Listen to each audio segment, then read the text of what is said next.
Hi, everyone. Welcome to Wellness on Wednesday. This is an informational and fun, that's important, series dedicated to promoting walking as a powerful tool for improving health and reducing arthritis and joint pain. I'm so delighted to bring this, that we're able to bring this series of virtual talks to you because of the esteemed Rochester Clinic and Lotus Health Foundation. So for those of you who are new to me, I'm Denise Stiegel. I'm the curator at livinghealthylist.com, and I will be your host through the Wellness on Wednesday program. Rochester Clinic and Lotus Health Foundation, with their strong focus on community well-being, are at the forefront of spearheading this series of health talks that delve into the topics of whole food, plant-based nutrition and activities that will improve your arthritis health. And thank you to Let's Walk Minnesota, which is a campaign sponsored by the Minnesota Department of Health and is funded by the Centers for Disease Control and Prevention. We do have the opportunity to bring this initiative to you throughout the month of June. And through this series of talks, all of our presenters will guide you in discovering that potential just walking has to do to provide insights, and they'll also enhance your quality of life through movement, nutrition, and of course, lifestyle medicine. So I'm really excited to introduce our speaker today. He is Dr. Stephan Esser, who is the co-founder and director at the Esser Health in Ponte Vedra Beach down in Florida. Dr. Esser is a sports and lifestyle medicine physician. He attended the esteemed Harvard Medical School and completed his sports fellowship at Mayo Clinic. He is a former elite tennis player, fourth generation plant-based eater, which I'm really excited to hear about, and nationally sought after speaker. So we're so fortunate to have him with us today. Dr. Esser's presentation is titled Lifestyle Interventions for Joint Health, during which you will learn the science on how the food you eat can radically affect common conditions of osteoarthritis, tendon injuries, and osteoporosis, and so much more. So get ready to embark on a journey of knowledge and empowerment as Dr. Esser sheds light on this incredible topic. So let's dive in and see what Dr. Esser has for us today. So hello, Dr. Esser, and welcome to our program today. Thank you for being with us. No, it's my pleasure. I'm excited to get to join share some thoughts on this topic, which is probably my topic I'm probably most fascinated with and most excited about, because it brings into alignment my two passions, which is movement, nutrition, and of course our musculoskeletal health. For those of you who don't know, I grew up on a pretty crazy place for 65 years. My grandfather ran a health ranch in South Florida, where about 30 people at a time would stay in reverse disease through food and exercise. So he ran this from 1948 until 2001. When he was about 91 years old, he retired. And so I grew up watching literally thousands of people come to this place over my years of growing up and reversing disease through the personal choices they made. So I always like to give credit where credit's due, and I'll say I'll be on his shoulders the rest of my life, certainly, in how he impacted people's lives for good. And that's my reason for being here today. Whenever I have an invitation to share some thoughts, I'm happy to do so in hopes that it inspires you and gets you to realize just how powerful the personal choices are that you're making. He spoke about my pedigree of education. The last 10 years, I was in a large orthopedic practice seeing about 6,000 patient visits a year. And that's a lot of people, and that was on average. And so in addition, I was on faculty for family medicine fellowships and sports medicine fellowships and PT fellowships, and I was the team physician for the Division I University of North Florida, all their athletics. So had an opportunity to treat everyday athletes, people with just bad arthritis of joints, all the way to elite level collegiate and professionals. And so during this time, I had the opportunity to kind of see not only what the standard of care is, but also things beyond the standard of care that really should be part of the standard of care, and integrating all of these from my personal experiences and exposures as a child through my Harvard and Mayo education, integrating all these together to try to maximize performance and function. And that's what I hope you'll derive out of my talk today. Some ideas of how food and movement are incredibly powerful for your orthopedic health and well-being. When people come to see me in clinic, they come for purposes of pain, a loss of function, an alteration in performance, or to prevent issues that they may be dealing with. You and I are all human.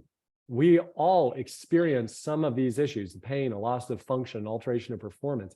And whether it be that you're trying to take milliseconds off your run time, or whether it be that you're trying to get up and down the stairs, it turns out that there's a lot of interrelationships that apply to both extremes of kind of the human condition.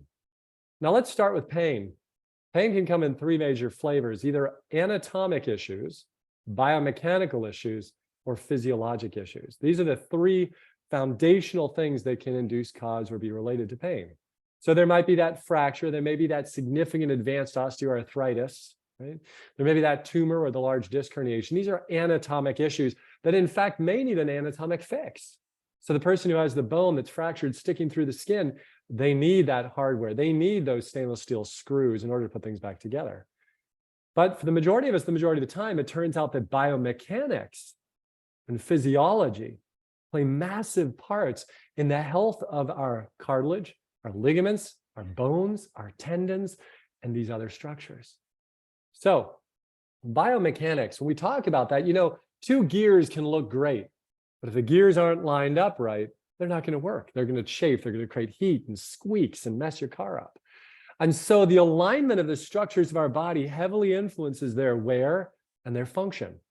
Right away, you being scientists, thinking in your brain, I am a scientist for my body. I'm the CEO of my own health, right, as well. You should be thinking about, yeah, well, alignment. Alignment of what? Alignment of your joints. Well, how are your joints held together? By muscles. And how are the muscles conditioned? By exercise, by movement, by use. And so biomechanics is heavily influenced by the strength and function of various muscle groups. The most basic biomechanical thing that we all can talk about is our weight, right? Because it turns out that 1 pound above the waist equals 3 to 10 on each joint below the waist.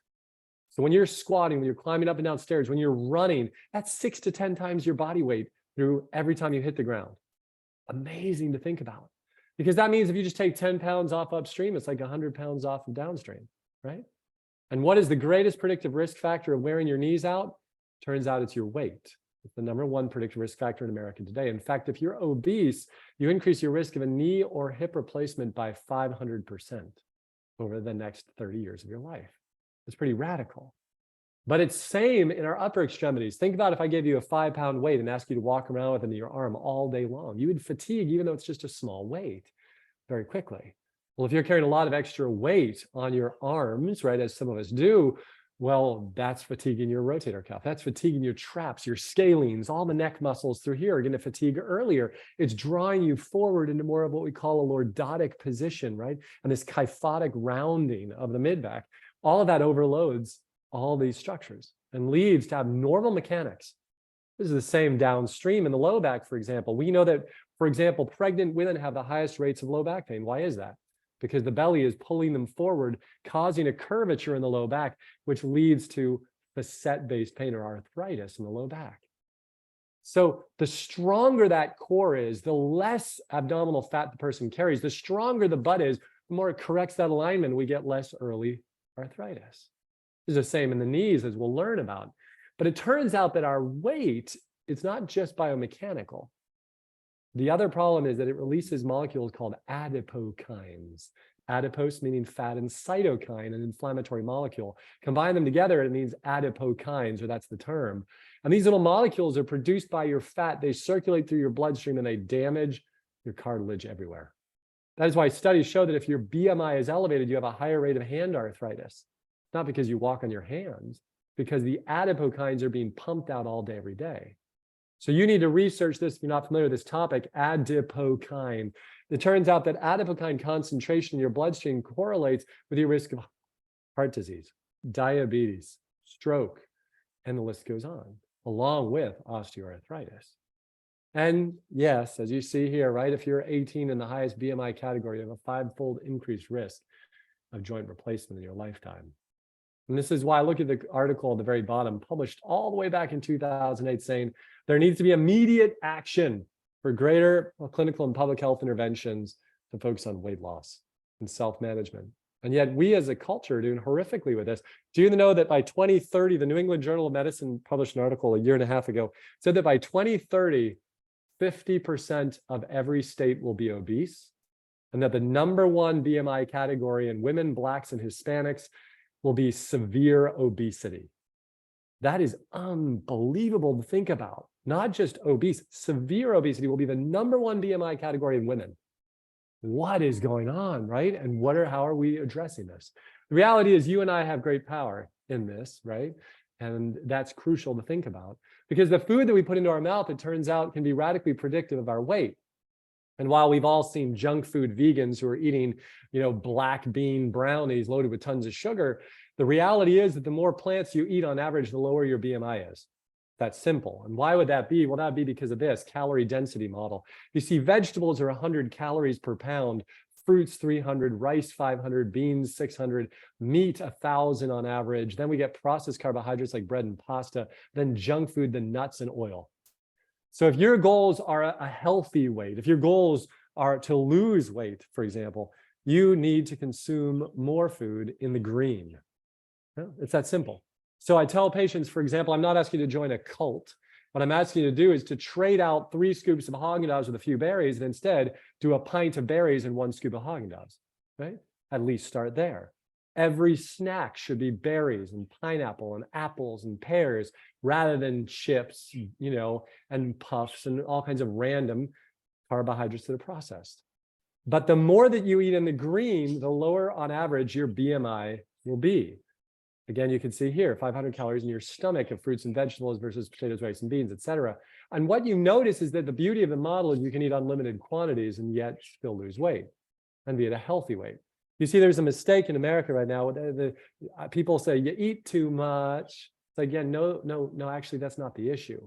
It's the food that is being consumed is the issue. It is the rare genetics that allows a person to eat unlimited quantities of calorie-dense food-like substances and not put on weight. That's very rare. And that's why, as I mentioned, 50% of Americans by 2030 will in fact be obese. That the genetics is not what the problem is. And we should be like all other creatures on earth, eating ad libitum. Eat when you're hungry, eat to fullness, and move on. But if you eat what you're intended for, that works. If you eat what I call food-like substances of abuse, that doesn't work well, right? So that thing that you buy at Dairy Queen that's got your ice cream, your whipped cream, your chocolates, your pralines in it, your all the rest. These are all make-believe foods that have an intense bliss point that lights up dopamine release in your brain and makes you eat well beyond satiety. So that weight wears out our joints though. And as they say in Boston and Maine, don't leave the snow on the roof too long. Because you leave the snow on the roof collapses. When the roof collapses, there's nothing you can do. You've got to get the snow off the roof. This is why I say to patients, if your BMI is elevated, this is not the time to go out for a walk. While walking is wonderful, I'd rather you biked, ellipticized, or swam to get your cardio so you're not beating your joints up.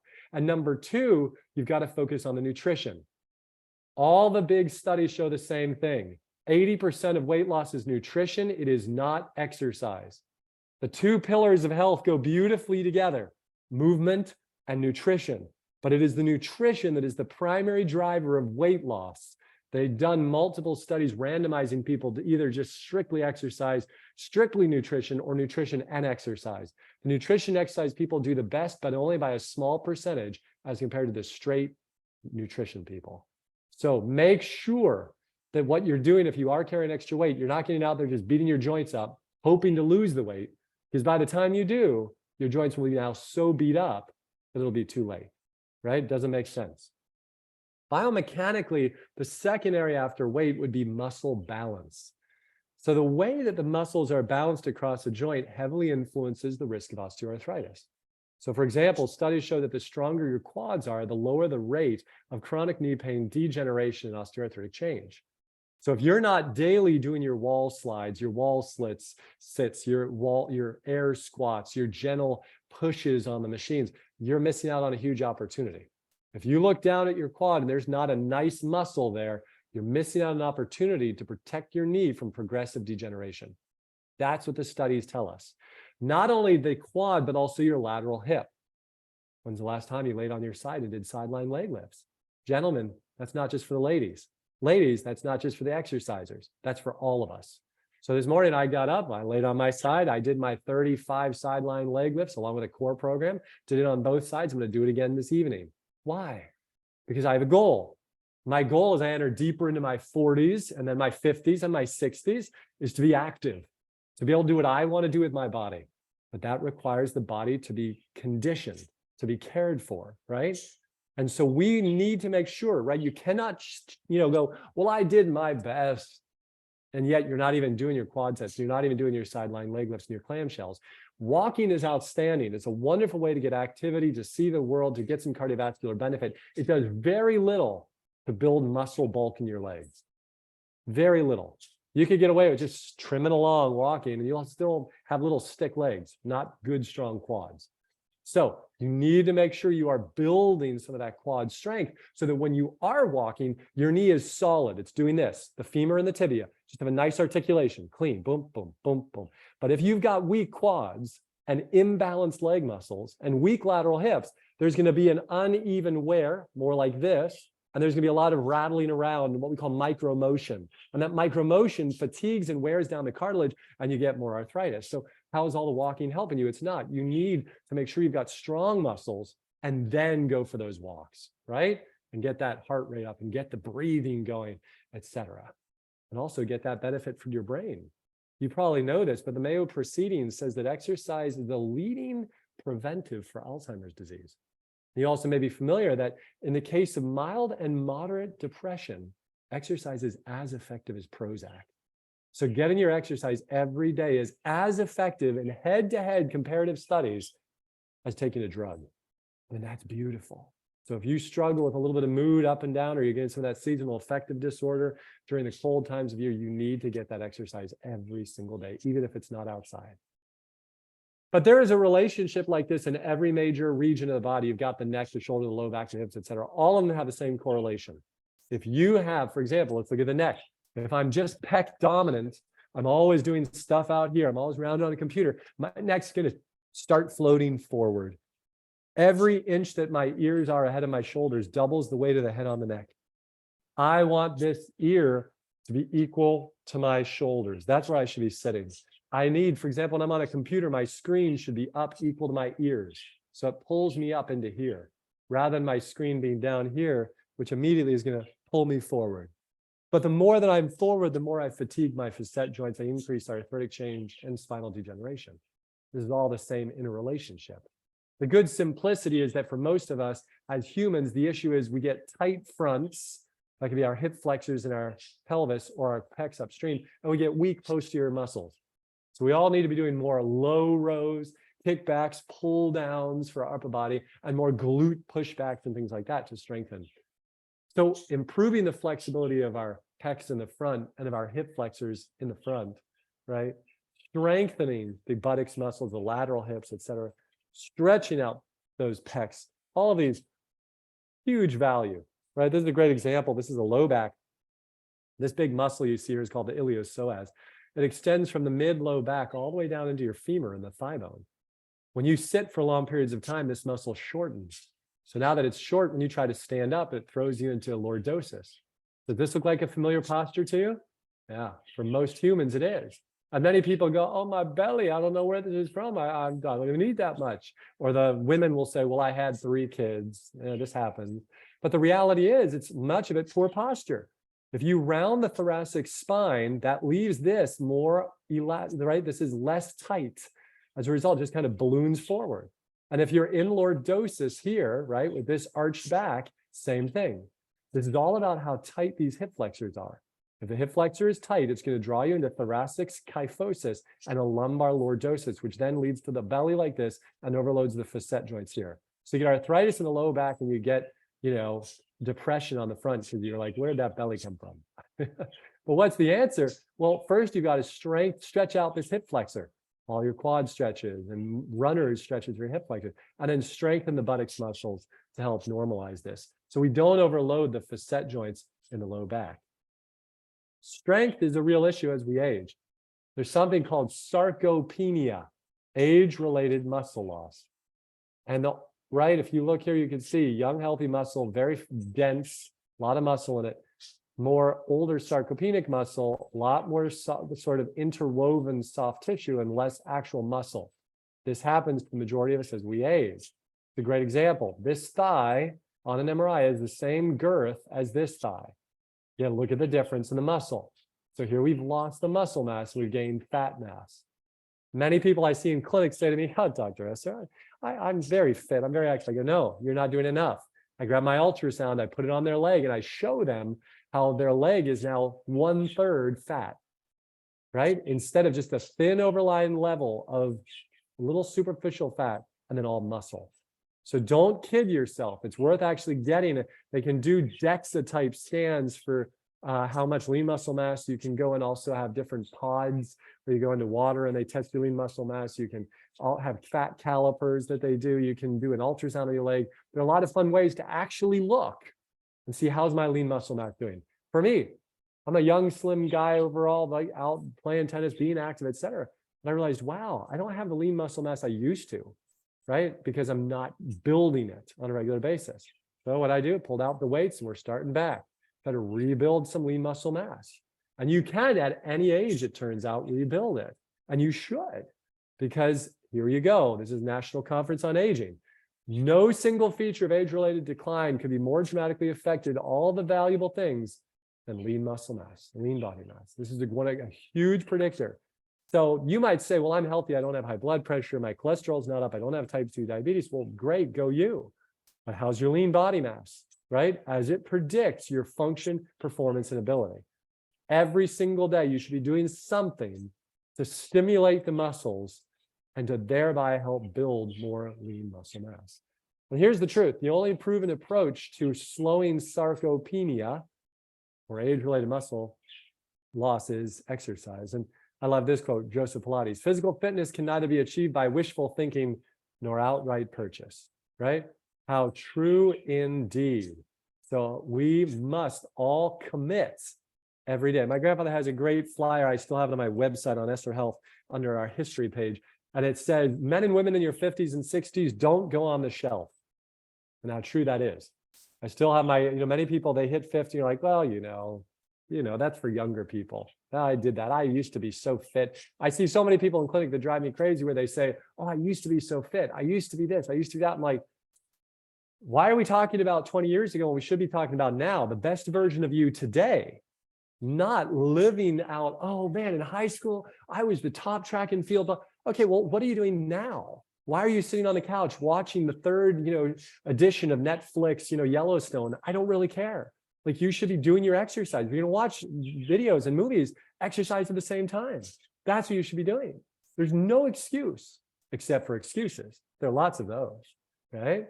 But it's interesting, right? Because I have my grandfather's weights. I'm looking at them right here in the corner of my eye over here. They're these 25-pound old stainless steel dumbbells. And I remember it was interesting because I used to go in his room at our house. We all lived in a 3-generation home. He had his own sort of apartment area. And right by his bed, he had a slant board, an old classic slant board, and he had these weights.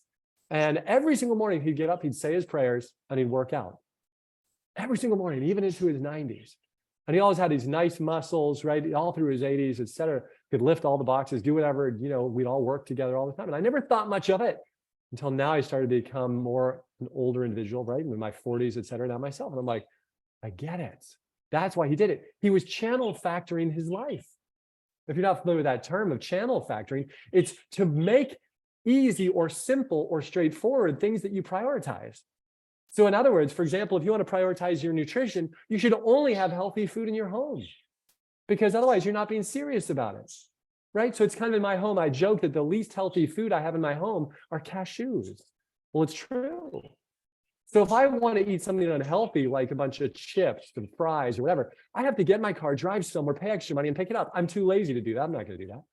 But if I had chips in my pantry, you better believe that after a long day in clinic or, a fight with my wife or some other thing, I'd go into those things. I'd grab those chips and eat the whole bag, right? Or if I was watching a TV show, I'd be like, I don't know what's in here. Oh, I'll grab these, right? But if you channel factor your life, right? For example, so with exercise, do you have shoes that you like? Do you have access to a place you can exercise safely and consistently, whether it be in your home or outdoors or at a gym or a facility that you enjoy? And For example, let's say you work at a job where you drive a certain way. Well, and when you get home, you're like, well, I'm not going to leave now. I don't want to go exercise now. And I don't like exercise in my home.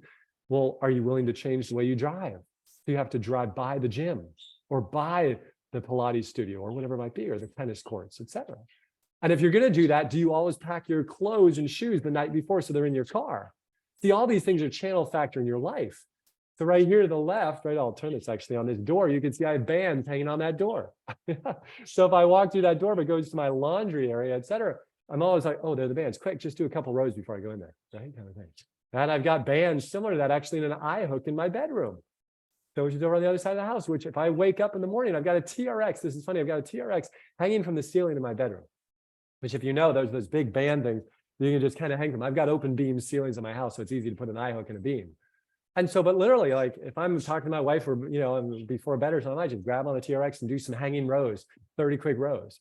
Why? Because I want to be fit as long as possible. And you should too, because it sets you free, doesn't it? You know, I love this Jack LaLanne quote. Most older people just give up. They think I'm too old for that because they have an ache here or a pain there. Well, life's a pain in the butt and you've got to work at it. And that is so true. And it is worth continuing to. You know, exercise is one of the most powerful therapeutics. These red numbers are directly from the medical literature showing how much exercise reduces your risk of each of these things. So if you don't want heart disease, if you don't want colon cancer, if you don't want breast cancer, et cetera, you should be integrating exercise into your life every single day. I mean, that just always blowing my mind because how many people out there are taking drugs and medications and supplements to prevent things, whatever it might be, and yet they're failing to recognize just how powerful exercise is. The studies say, for example, a woman can reduce her risk of breast cancer by almost 50% if she exercises 30 minutes every day. It's pretty huge, just exercise alone. Now add to that reducing toxic exposure in food and alcohol and things like that, and you reduce it even more. But physical exercise also does other great things, doesn't it? It improves your balance, it reduces your fall risk, it gets your bowels moving, right? So you have less constipation, you have more energy. Here was some of the comments I made on depression and Alzheimer's dementia and mental clarity. Why? Because when you exercise, you improve blood flow to your brain, and that improved blood flow carries more nutrients to your brain. Win, win, win, win, win, win, and more wins. All what we want. Exercise is medicine.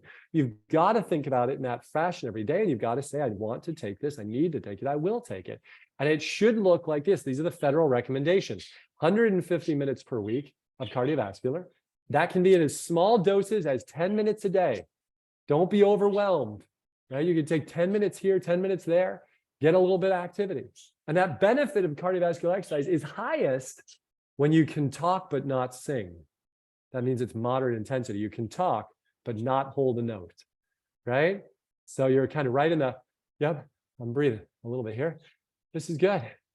And for you, literally, that may be jogging in place as you're waiting for the boiling pot of water to put your pasta in. I mean, you see, here's the problem, right? If you say the only way I will or can exercise is going to this gym down the road, and then you go, yeah, but I'm working 2 jobs, have 3 kids, caring for a sick loved one. It's raining outside. It's sleeting and snow. Guess what you just did? You made all kinds of excuses that then say you can't achieve the actual goal. But you never said that the real goal is to go to a gym. You said the goal is to exercise. So you've got to make sure that you reroute in your brain what the real goal is, right? Because it's, for me, it's like, sure, I would love every day to go to the gym for an hour and a half a day and work out with weights and machines, all right. I think it'd be awesome. I used to do that. I love it. But then I couldn't be present for my wife and be a good husband. I couldn't be present for my children and be a present father. I couldn't be present for my patients, right, and be a physician who makes an income to help my family. I couldn't be here giving talks like these for folks like you. I couldn't be doing all these other things. When am I going to do that? I don't have the hours in the day unless I'm going to wake up at 3 a.m., 4 a.m., and now I'm not getting sleep, which of course is negative for my overall long-term health. But you know what I can do is I can do a quick 25 to 30 push-ups waiting for the water to boil for my morning oatmeal before I make it for my kids. I can do countertop push-ups when I'm on a conference call. I can sit on a bike with a stationary bike in my house and do my medical notes while I pedal. I can do all these different ways of integrating my fitness so that I achieve what are my real goals, the big goals, and then I stay fit and strong and active as well. You just got to be creative. And you've got to be willing to make the commitment. But the biomechanical aspects of how exercise influences and slows orthopedic issues is incredibly powerful. Now, what about physiology? We're going to talk about these major areas of physiology because all these areas influence the progression of arthritis and degeneration in your body. Let's start with arachidonic acid. You're all familiar with arachidonic acid. Why? Because you take drugs that block it all the time. Arachidonic acid is converted into substances called prostaglandins.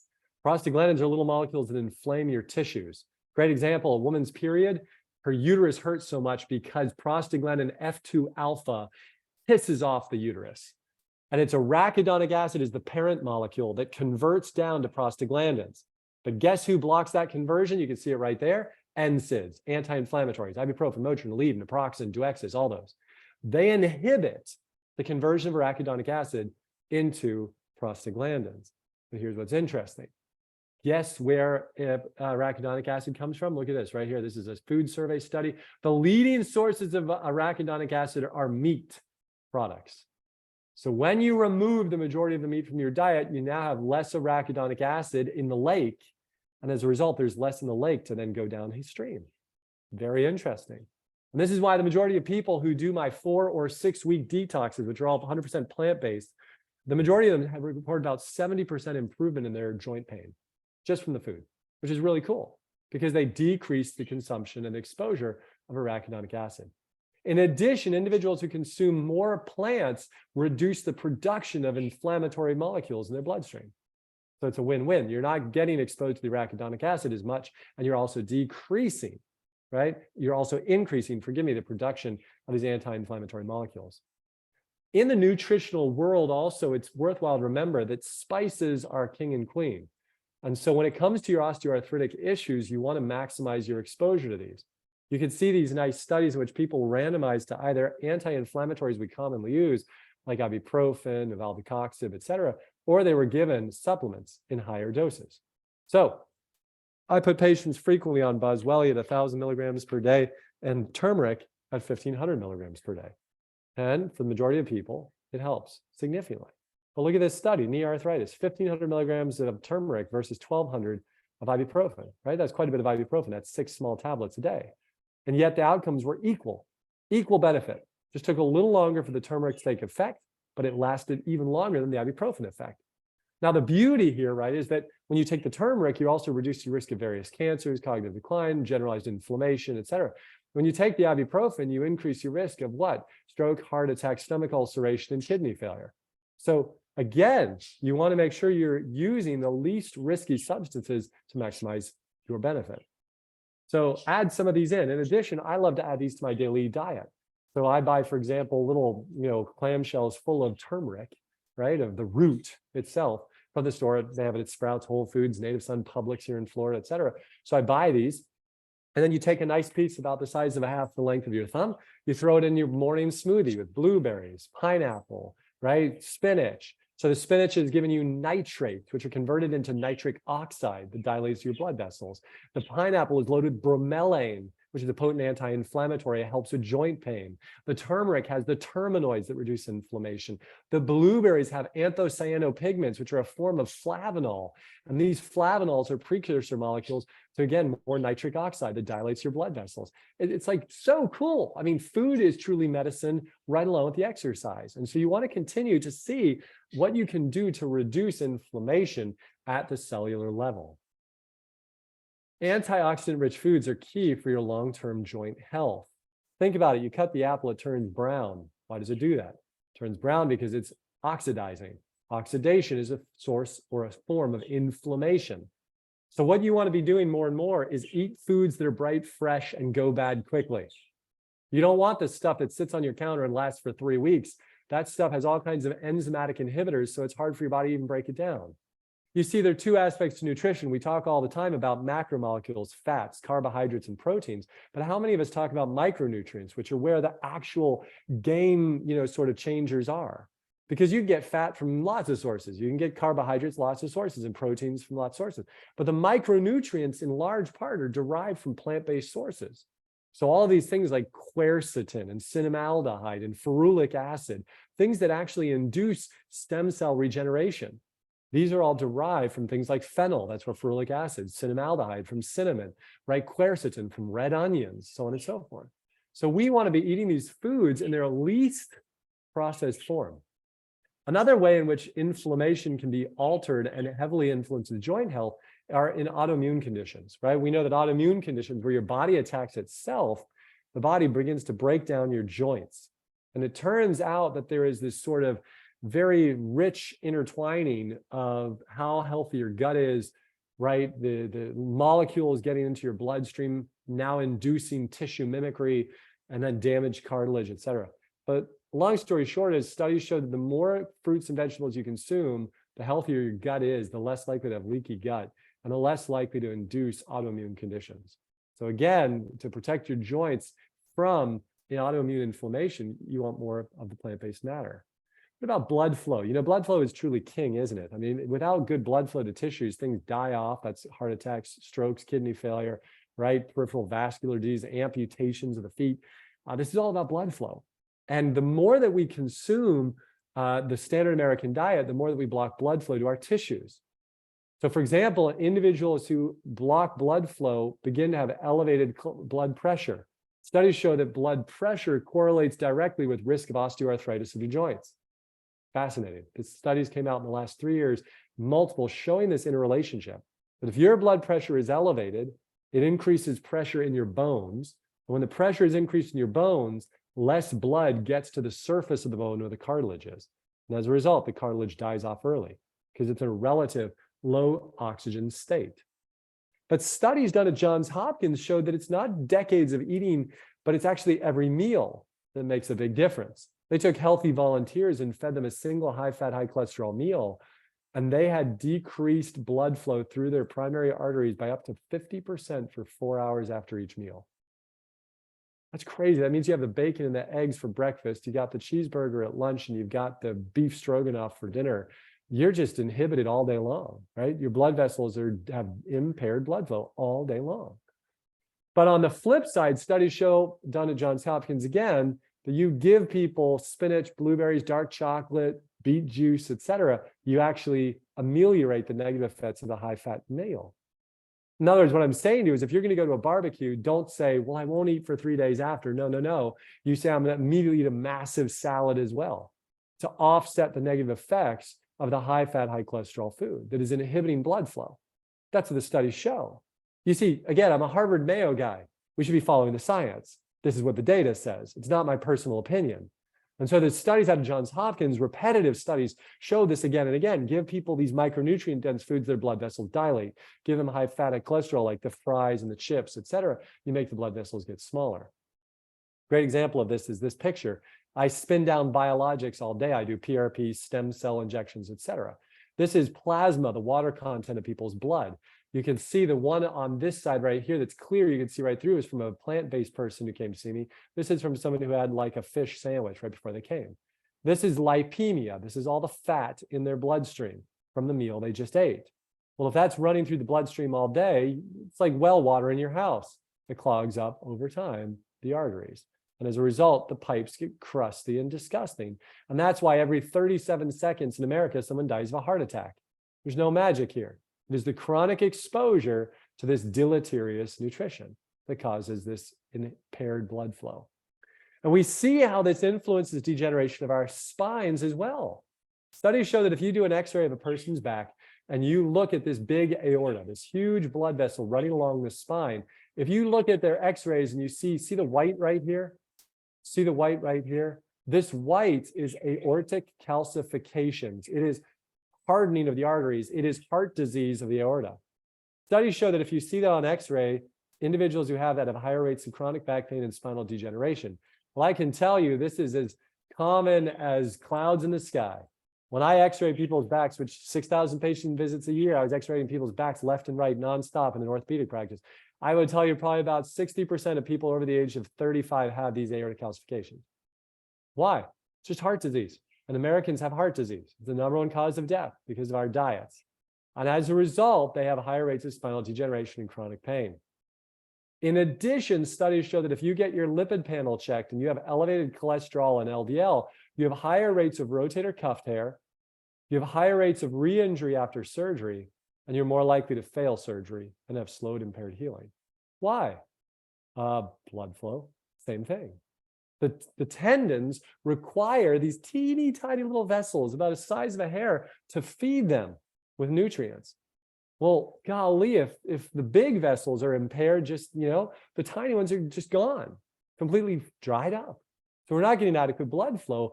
And this plays out also in studies in the Achilles tendon. So these primary big tendons, which they've done studies, show this.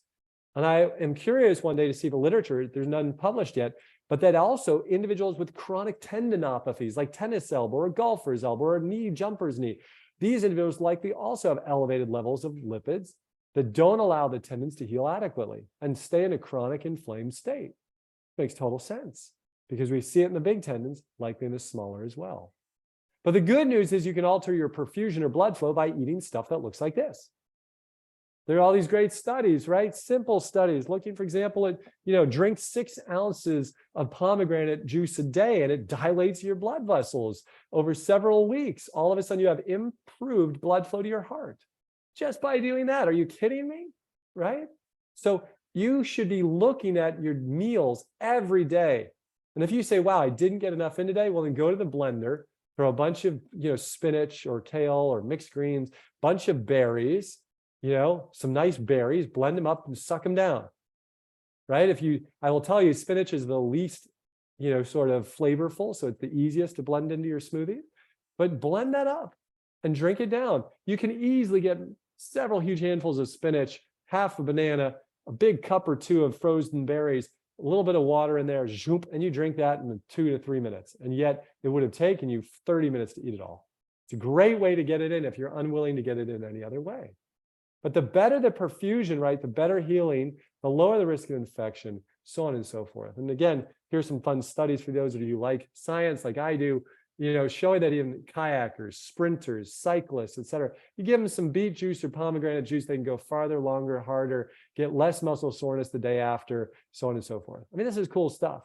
And this is what you and I should be thinking about every day. Again, whether our goal is just to walk across the parking lot to our car, or whether the goal is to sprint that Ironman triathlon, right? Whatever the goal is, recognize that what you're putting in your body is more than just fuel. It actually significantly alters performance.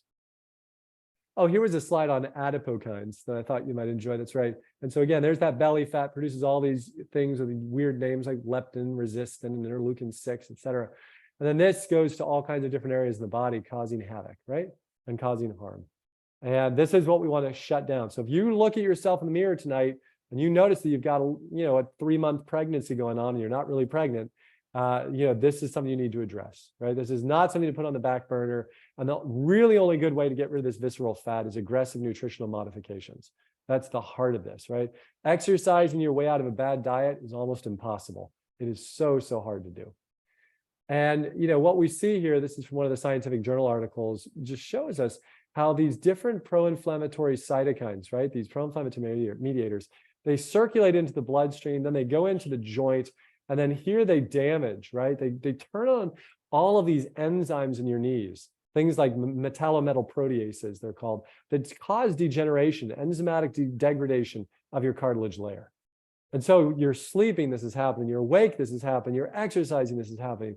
It is just tragic, right? And that's why I'm here to share this message so you fully understand that what your belly fat, if you're carrying extra fat, is leading to the degeneration of your joints and the progression of our osteoarthritis. And you don't want that. It turns out, right, our final point here is that biomechanics and chemistry are closely linked then, right? You're carrying the extra belly fat, it's wearing out your joints due to the biomechanical effect. It's also releasing adipokines in a physiologic biochemical effect. So, both negative for your body.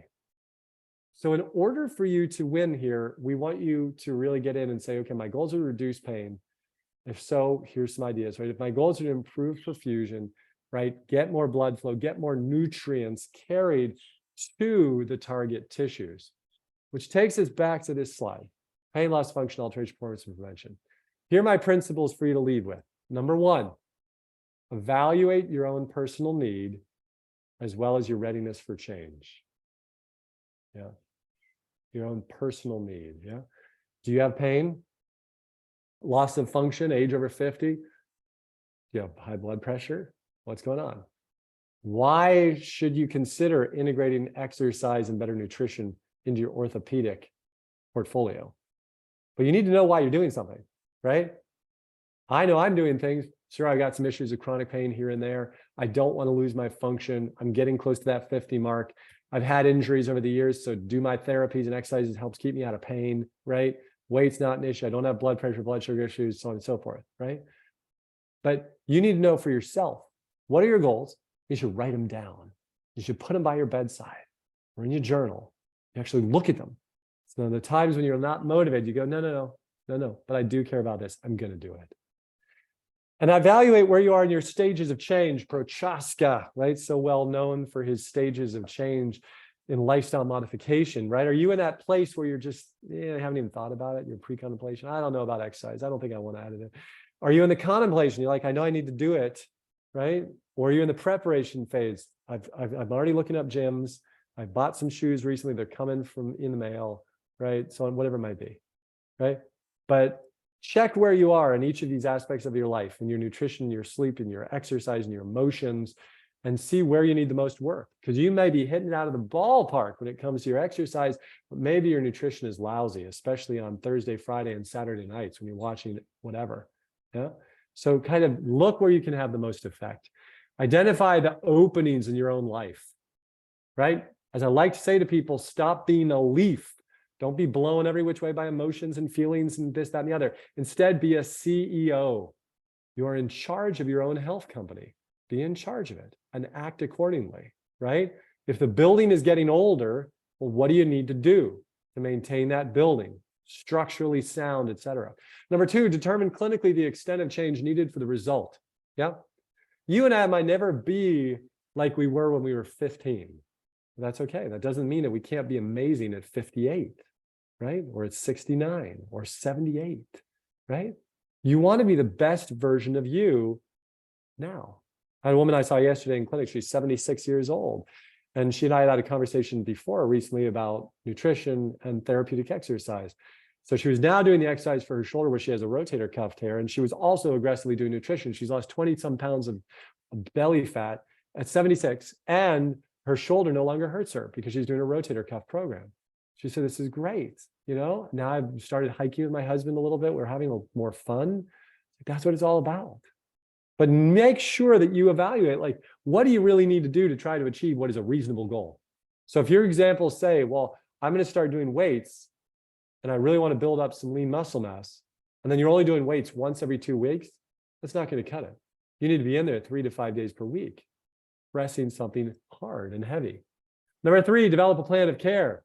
Identify what the goal is, set up a plan, do it. Right? So if your goal is that you wanted to actually start a good walking program, well, what are you doing to achieve that? Do you have the appropriate shoe wear? Do you have the appropriate assistive device? If you have difficulty with balance or coordination, do you have some good walking sticks, right? Do you have a friend or a workout buddy? Do you have a place you can walk safely and consistently? So on and so forth. You've got to walk through all of these pieces of the puzzle. So, are you wanting to prevent, reverse, reduce, or eliminate diseases, medications, so on and so forth? What's going on for you, right?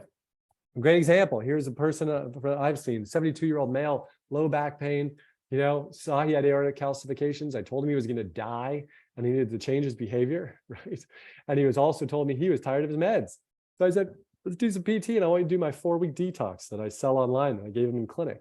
6 weeks, he came back, he was 30 pounds down, off all his blood pressure meds, psoriasis resolved, back pain 6% improved. He had a huge smile on his face. He was getting his wedding ring resized because his fingers were now smaller. They were no longer chronically swollen from all the excess salt. This isn't make-believe. People, for example, who do my simple program, which is nothing magical. It's just fruits, veggies, beans, and rice, sweet potatoes, very simple, written out for people. Men lose 20 to 40 pounds. Women lose 15 to 25 in a month. Why? Because they're eating true food that is low calorie density ad libitum, unlimited quantities, instead of eating extremely high calorie density, high salt, oil, fat, and sugar foods. One with advanced knee osteoarthritis, right?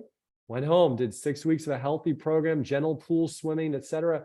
Yeah, 28 pounds down, her knee pain was 75% improved. She brought down the biomechanical loading, she brought down the inflammation, and she got the mechanisms of the knee moving, got her muscles strengthened, right? Her ligaments working.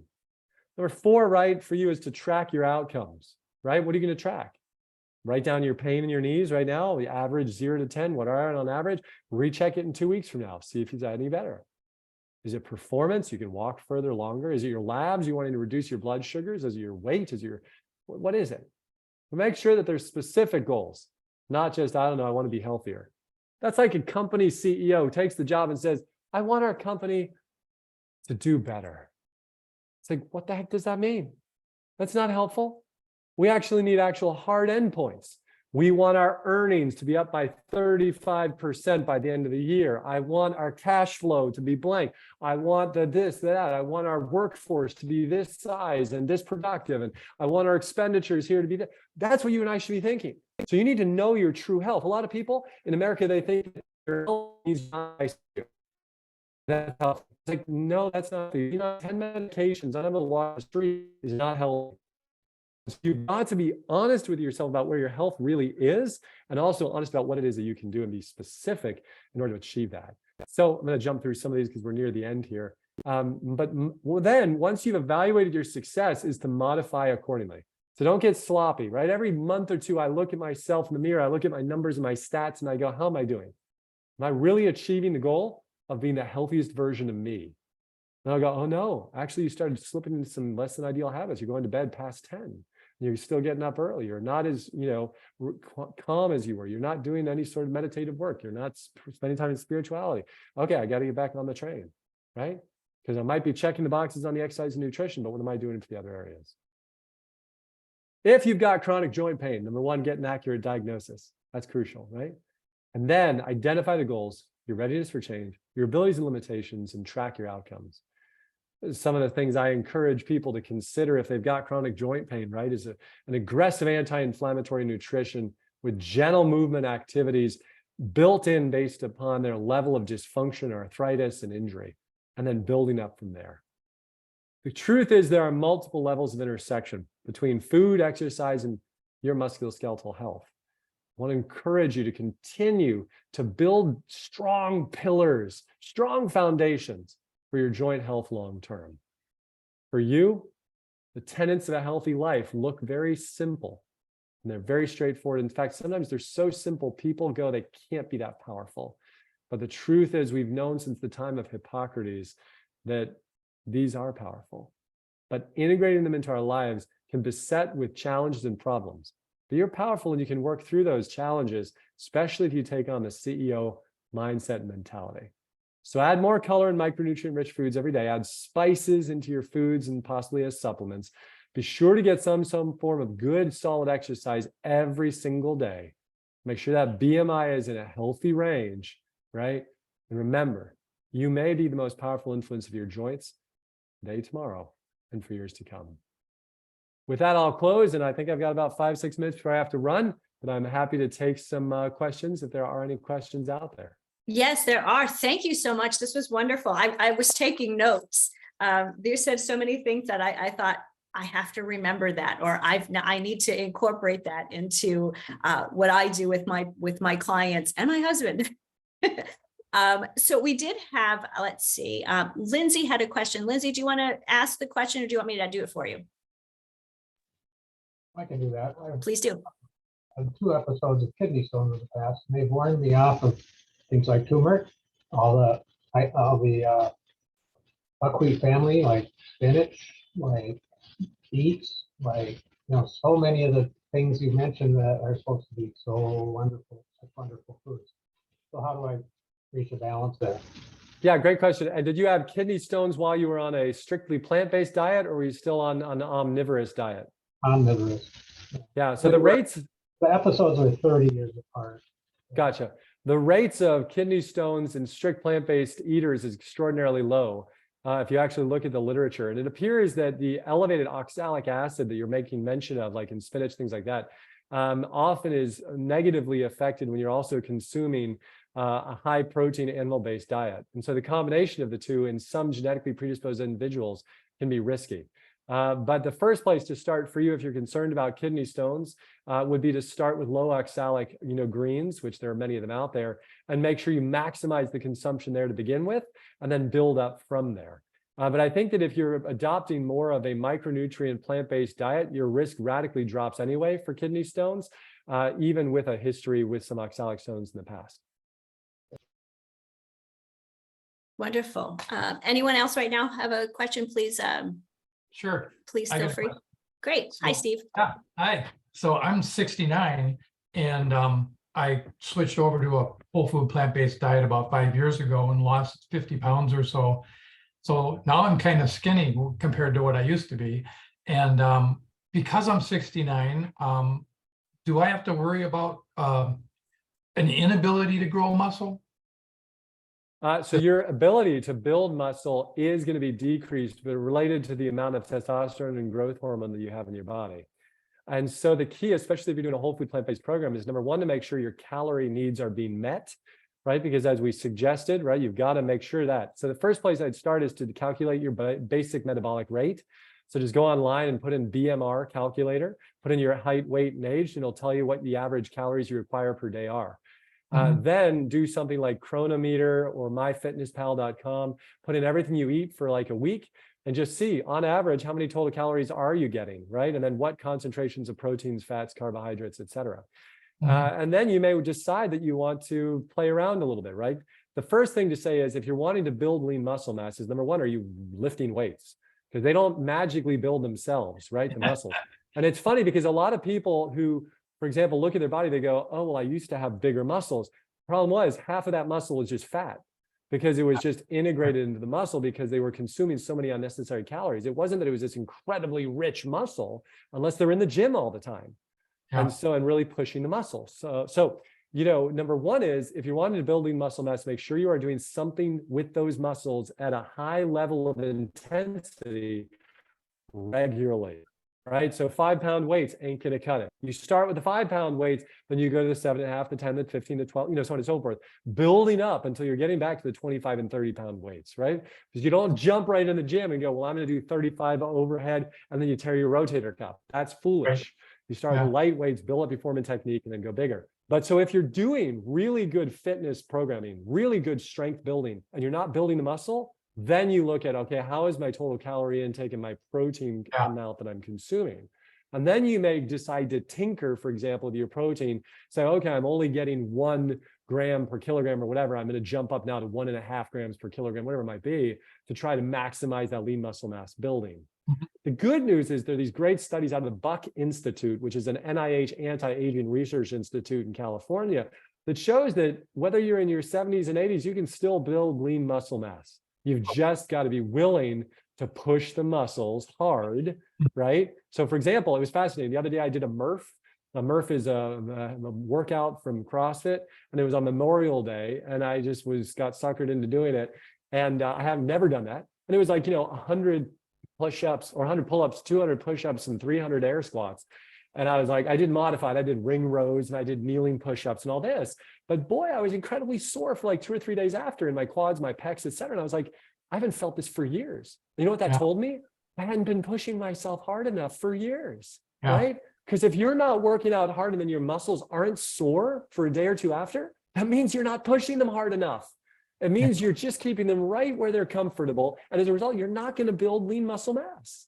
So that's crucial for you and I to be aware of. It doesn't mean go do what you did when you were 35. It means start somewhere and start building, right? That's going to be the key.